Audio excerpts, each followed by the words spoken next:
Hey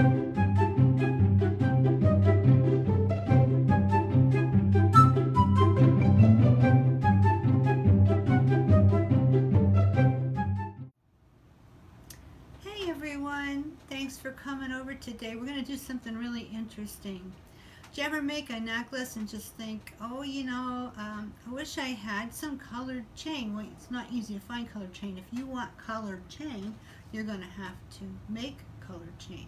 Fortunately, there are a number of ways to do it. So today we're going to be talking about how to use Swelligant dye oxides as well as Swelligant darkening patina on a variety of different chains, but mostly we're going to be talking about the old copper coat chain, and that's something you've probably seen around but didn't quite understand what it was. So I'm going to explain that to you. Let's just get to it. There's a lot to be said, so come on over here and I'll show you what I did this morning. Okay, so here we are. I'm going to show you the technique. So much chain, so little time. I did all this chain this morning in about an hour. It was so easy, but then to try and show you quickly and all the steps and not forget anything, that's another thing. But I think what I'm going to start with is this chain here. This is brass chain. It looked like this to begin with. Very, very bright yellow brass. Okay? How did it get this color? Well, I wanted to turn it kind of like a browny color with a little bit of a subtle green highlight. So what I did is I took some coffee brown Swelligant dioxide and some chartreuse Swelligant dioxide, and I dunked this down in it. And for some reason, it just didn't like to take those colors. There are some colors of Swelligant that when you go to dye brass with them, they kind of fight you. You can do it. It can happen, but you gotta play, dunk, dunk, dunk, just go, you might start thinking, hey, there's got to be a better way than this. It just depends on the look you like. It might be worth it. But then what happened was, I decided I'd put some Caribbean blue into the mix and see if I could get kind of a greeny teal color, which I did. I threw this back down in there, and it took it right away.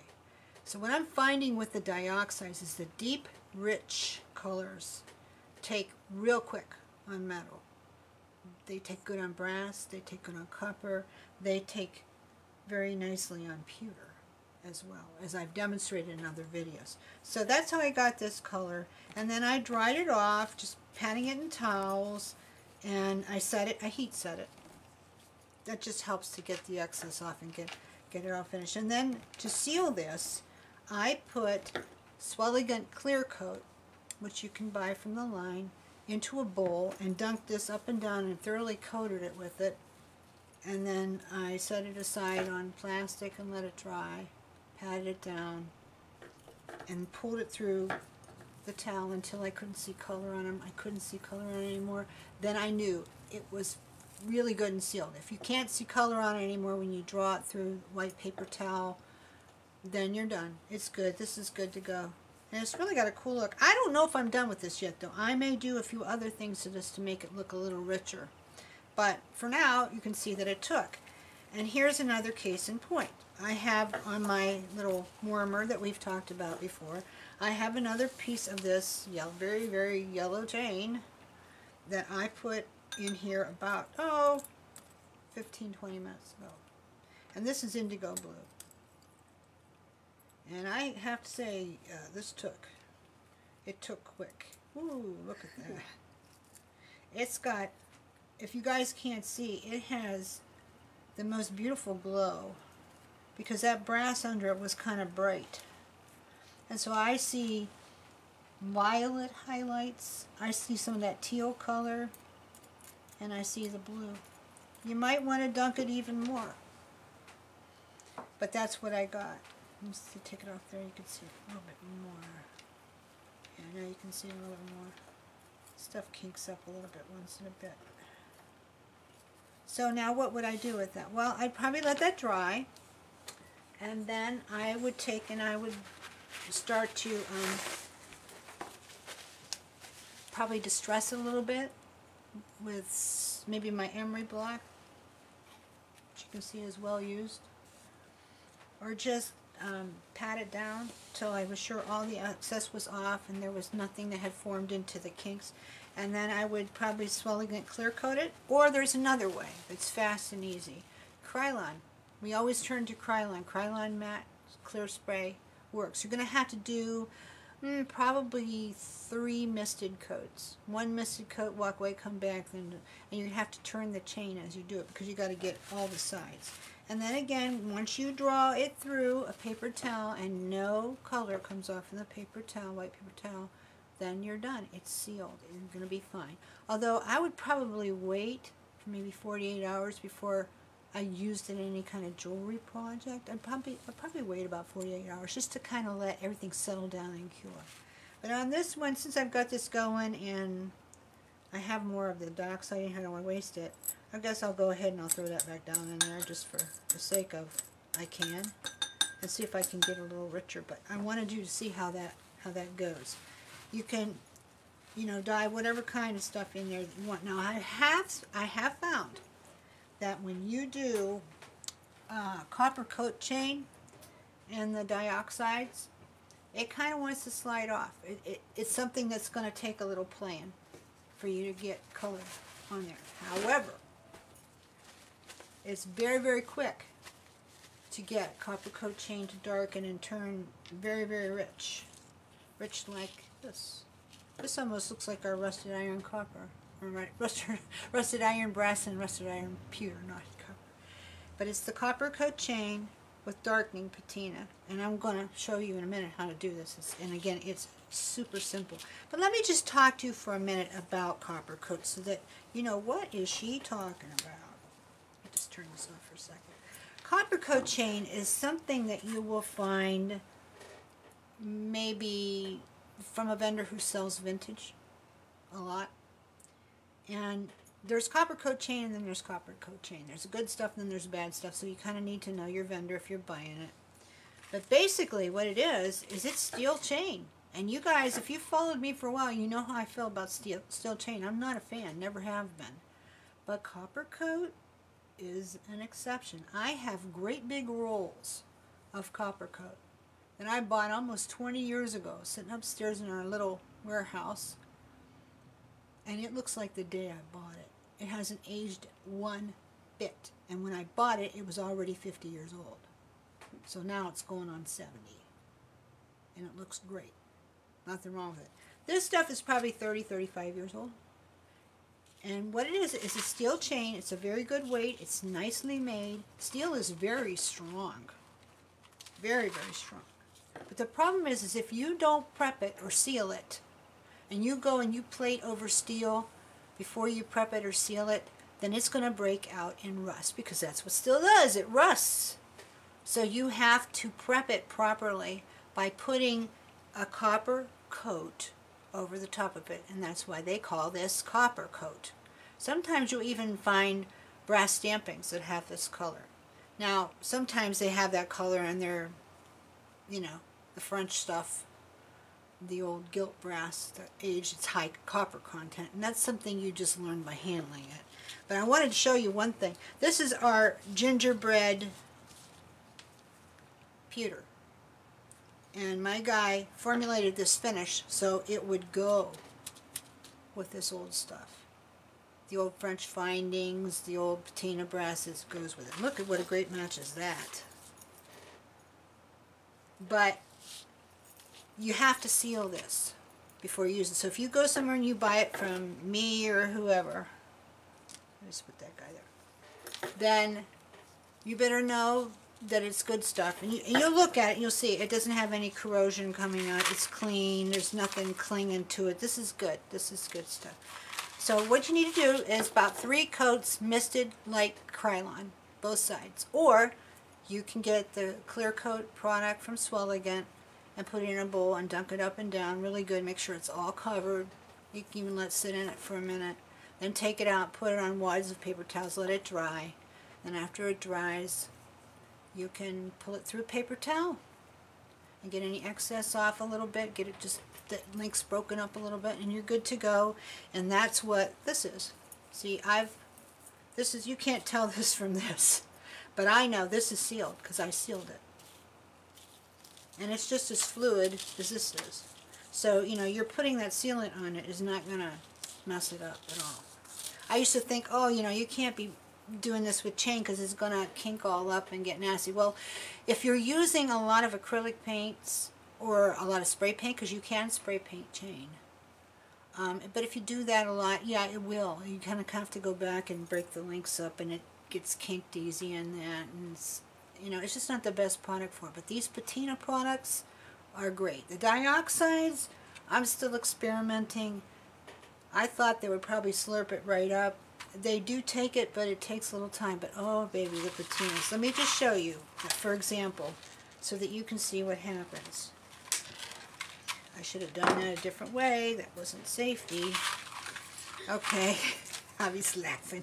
What do you have to say about this, Javi? You want to try this? Sure. Sure. You probably do it better than me. I don't think so. Yeah, you could do. Yeah, you could do most everything better than me. Okay, what I'm using is the Swelligant Darkening Patina. We carry this. Should be in stock. I'm gonna pour some of it in this plastic bowl. You could use glass. You could use plastic. Doesn't matter. At least I haven't found that it does. Now I'm gonna take this. And I've got my heat tool. See if it's in there. And I'm gonna heat it up a little bit. Oops, caught my glove. This heat tool is extremely hot. So you have to be careful. Okay, now I don't want to pick that up, so I'm going to take my comp tongs and I'm going to dunk it down here. And that heat is going to speed up the action. Let me show you. Oh, see? You see? It's already going. Look at that. Look at that. So, like, if you like that copper glint, then you want to snatch it out of there quicker. But I'm going to go ahead and just let it completely take. Won't take long. Okay, then I'm going to put a wad of paper towels down.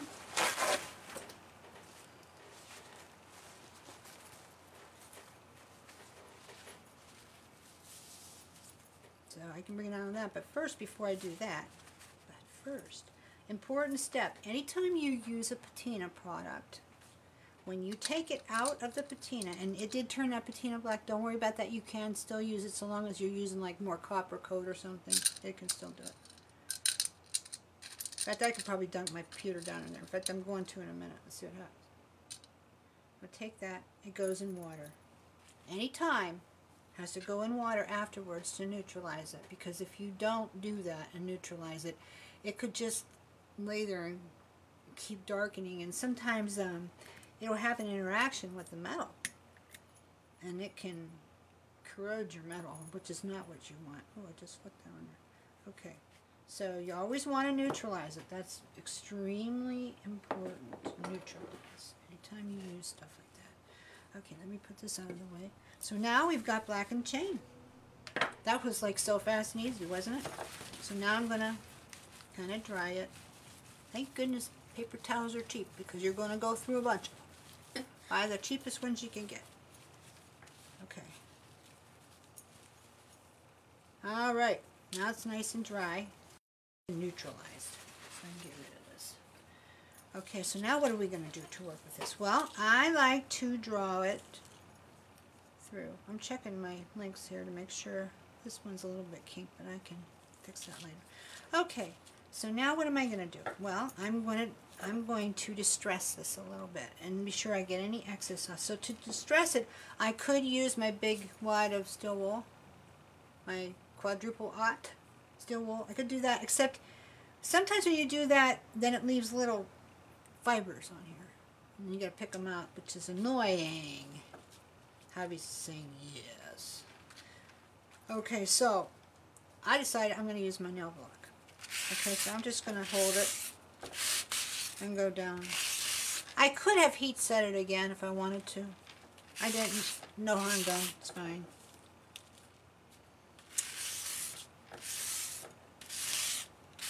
I'll tell you one of the reasons why I love Figaro. I love Figaro chain because it's very easy to see where to separate it. Because you know me and my necklines, I don't usually do a neckline that is completely and totally, I don't want to cut that off. that's completely and totally just chain. A lot of times I like to break it up, and like say right here I would break it up and put a little bit of beads in there, you know, just go like bit of chain, bit of beads, bit of chain. It's really easy to see where you're at with figures. I like this. And by the way, copper coat chain is inexpensive. We have 3 different kinds of Figaro chain on our website, thanks to Shelly. She got it all on. And I think there's some wheat chain on there too. That's all copper coat. Very inexpensive. I think it's $1.50 a foot, so have at it. And we have a sale this week too. So if you get my newsletter, you got that code. I kind of hesitate to put it on here because you might be looking at this way after the fact, and it's only through Sunday. So anyway, I digress as usual. But anyway, so look at that. We're ready to go, except one more step. It has to be sealed. Okay? You can't just say, okay, I'm going to go make this into jewelry. No, because if you do that and the person gets wet or something, it could come off on their clothes or on them, and that's not good. That's not what you want to do. So you need to seal it. Okay, 2 different ways that I found that work. Again, the Swell Again Clear Coat is good.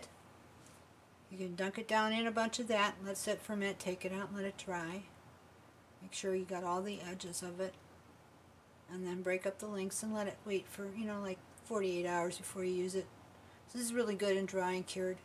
Or about 3 light misted coats of Krylon spray lacquer. Put one on, wait, go back, turn it, because you got to get all sides. Remember, when you do chain, you know, you got to do this side and then the other side. Got to get it all. So then do another one, let it wait, do another one, let it wait, another one, let it wait. You might say, oh, that's a lot of playing around. No, it's not, because you're going to be doing other things in between. So you just do it and walk away from it a little bit and then go back. So it's fine. The results are worth it. You get chain that is not expensive, because copper coat isn't expensive. And you can customize the look of it. With the Tiffany patina from Swell Again, you can get that beautiful blue patina look. And in fact, that's what is on this. If you can see that. So isn't that is awesome. And that's sealed, that's ready to go. This is also the Tiffany. I think actually I did both. I did the Tiffany and let it get really, you know, fully patinaed. And then I dried it, and then I distressed it, and then I did the darkening patina on it, and then took that off too. So I've almost got like a 2-tone chain. It's so much fun to play with, guys. It really is. So that's all there is to it, you know. Basically heat it up, throw it down in the patina solution, let it do its deal, which takes minutes, and then take it out, dry it, distress it, seal it, and in a couple of days use it, and oh my, does that look cool or what. Here's some of that chain that I did. Would this be cool if you put that on? Ooh, I'm playing now. Cool, right? And then, you know, it'd be really neat is if you went ahead and you took and you put with that some that you didn't darken. Oh, how about that? There's a bracelet, like those easy bracelets we talked about, that you just put a big jump on the end to hold it all together, and then put a clasp and you're done. Kind of like this pen I got on. Actually, I think this one's from 1928 from they have a boho line that's really cool. Right now it's escaping my True, T-R-U. That's what it is. I bet you Pia designed that. My friend Pia, she's the designer over there. Anyway, that's how you do that. Simple. Now you might have noticed out here toward the front that I had some pieces, parts, stepped out. I just pulled them out of the frame. We're trying so hard to do this better and better for you guys. It's good. She says it's good. She put her thumbs up. Okay. These are pieces from the Bisou by 1928 line, and I've done my best to write SKUs on here for what they are. I've got a piece here. This Recuerdo piece is a fave of mine. This is what it looks like when it first comes out, so it's not too smooth. How do I get it to look nice? I use a sponge on this one, and I just wipe off. It's a little bit gentle. You know another thing you can do for distressing? If you have a piece of really nice old denim from a really old beat up pair of jeans, and use that to distress that, you can get a really mellow buffed finish that way. But anyway, you can see where it's going. It's getting nice. I'll have to work on that a little bit yet. But it's got a really good look to it. And it goes really good with this chain. This one, same way. I dunked this into the Swelligant Darkening Patina. Took it out and distressed it. And I buffed this out with a sponge too, so it has a real mellow look to it. The same way with the lady. And then these little pieces, these are going to become earrings for me in about a hot minute. As soon as we get done here, I clean this mess up. I'm making those into earrings for me. And you'll find them there. They're GBO2445. This is the little lamb.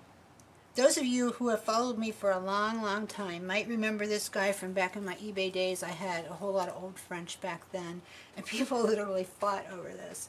And we took it over to our friends at 1928, and they fixed it up and changed it up a little bit, and they molded it.